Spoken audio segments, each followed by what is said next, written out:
adalah at-tauhid, mentauhidkan Allah Subhanahu wa taala, mengesahkan Allah Subhanahu wa taala dan tidak menduakan Allah Subhanahu wa taala dalam ibadah. Iyyaka na'budu wa iyyaka nasta'in. Hanya kepada Engkau ya Allah kami beribadah, dan hanya kepada Engkau kami minta pertolongan. Tauhid adalah kunci keselamatan kita di dunia dan di akhirat. Karena tauhidlah Allah menciptakan kita. Karena tauhidlah Allah mengutus para utusannya. Karena tauhidlah Allah menurunkan kitab-kitabnya, termasuk Al-Quran. Maka tauhid menentukan nasib kita. Apakah kita akan di surga atau kita akan di neraka? Nabi alaihi salatu wassalam pernah bersabda, "Man laqiyallaha la yusyriku bihi syai'an dakhalal jannah, wa man laqiyahu yusyriku bihi syai'an dakhalan nar." Barang siapa yang meninggal dunia dalam keadaan tidak menyekutukan Allah, yakni dia beribadah hanya kepada Allah saja, maka dia akan masuk surga. Sebaliknya barang siapa yang meninggal dunia dalam keadaan menduakan Allah, menyekutukan Allah, maka dia akan masuk neraka. Oleh karenanya, ingat dalam hadis Utsman bin Affan tadi, ya, di mana Abu Bakar As-Siddiq pernah menanyakan kepada Rasulullah tentang kunci keselamatan. Jawaban Nabi adalah, "Man qabila minni al-kalimata allati aradtuha ala ammi faraddaha kana lahu najah." Siapa yang menerima ungkapan kalimat yang pernah aku tawarkan kepada pamanku, yaitu Abu Talib, sayang dia menolaknya. Kalimat apa yang ditawarkan oleh Nabi kepada pamannya Abu Talib? Kalimat tauhid, la ilaha illallah.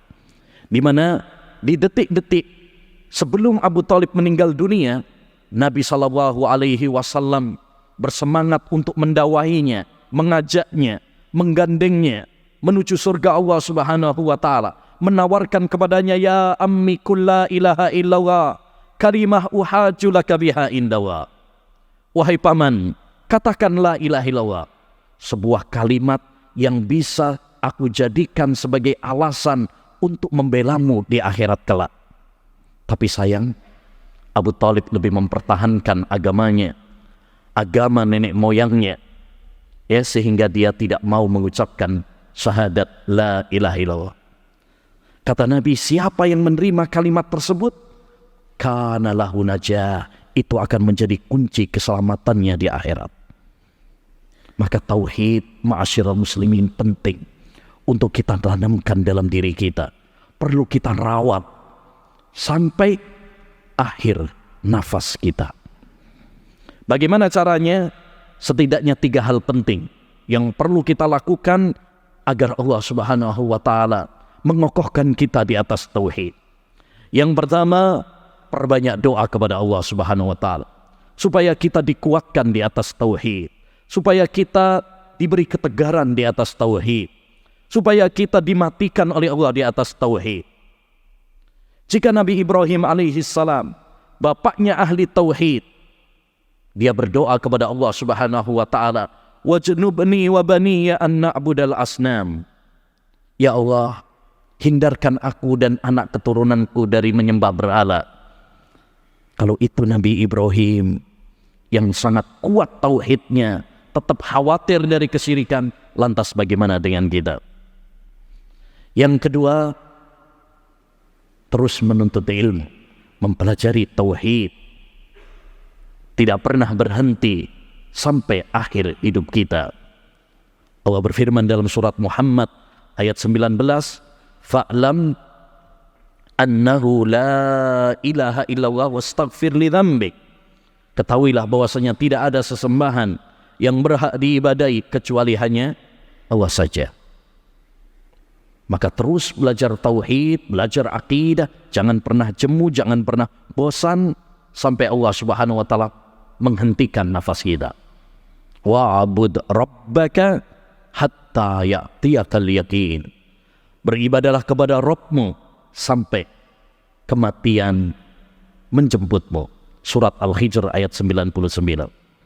Yang ketiga, di antara kiat agar Allah Subhanahu wa taala mengokohkan kita di atas tauhid, membaca kisah-kisah sejarah para nabi, para salaf, para ulama-ulama dahulu, bagaimana mereka kokoh, kuat, istiqamah di atas tauhid walaupun diuji dengan berbagai macam ujian-ujian dan cobaan.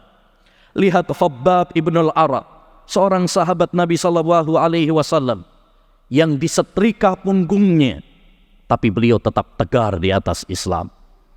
Lihat Sumayyah, ibunda Ammar bin Yasir, yang ditusuk oleh Abu Jahal dengan tombak sampai tembus ke farjinya.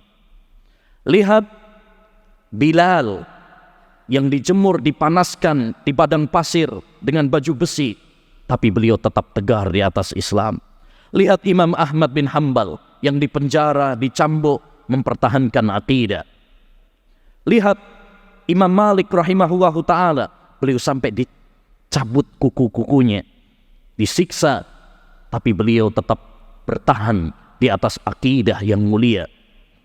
Semua ini ma'asyiral muslimin bisa mengokohkan keimanan kita, tauhid kita, karena cobaan yang menyapa kita belum seberapa dibandingkan cobaan yang menimpa mereka.